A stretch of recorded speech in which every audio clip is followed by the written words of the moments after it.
Kenali dunia dengan kimia. Assalamualaikum warahmatullahi wabarakatuh.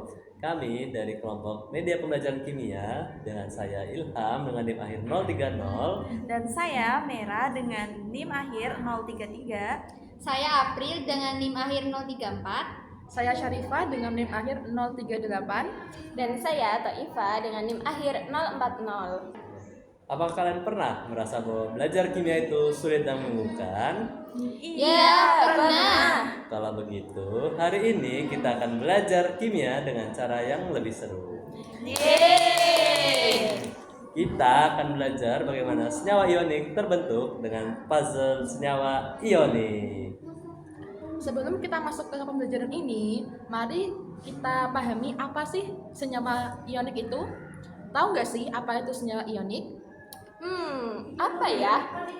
Nah, senyawa ionik adalah senyawa yang terbentuk dari ikatan ionik atau gaya tarik-menarik antara ion positif atau kation dengan ion negatif atau anion. Nah, ion positif biasanya berasal dari logam yang melepas elektron, sedangkan ion negatif itu berasal dari non-logam yang menerima elektron. Untuk contoh senyawa ionik dalam kehidupan sehari-hari dapat kita temukan pada garam dapur atau NaCl.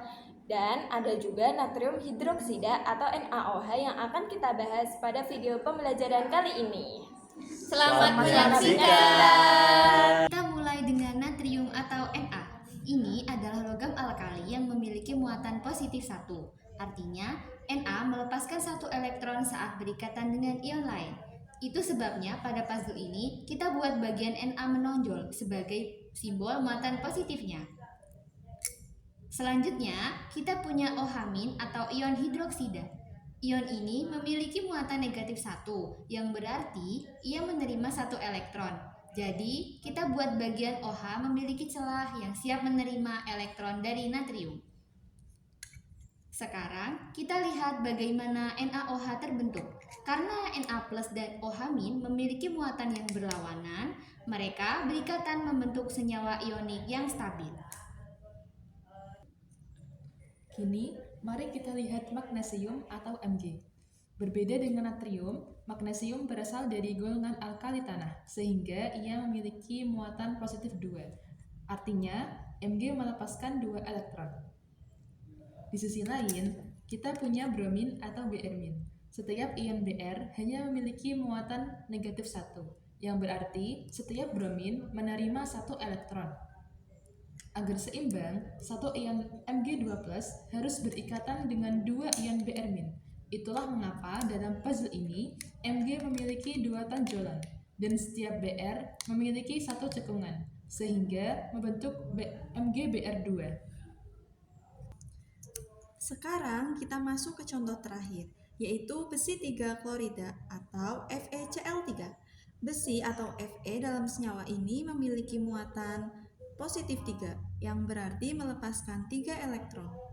Sedangkan klorin atau Cl- memiliki muatan negatif 1, sehingga menerima 1 elektron. Karena Fe3+ harus menyeimbangkan muatan dengan 3 ion Cl-, maka pada puzzle ini Fe memiliki 3 tonjolan, sementara setiap Cl memiliki 1 cekungan. Saat disusun bersama, mereka membentuk FeCl3 yang stabil. Wah, kita telah melihat bagaimana senyawa ionik terbentuk dengan cara yang menyenangkan dan interaktif.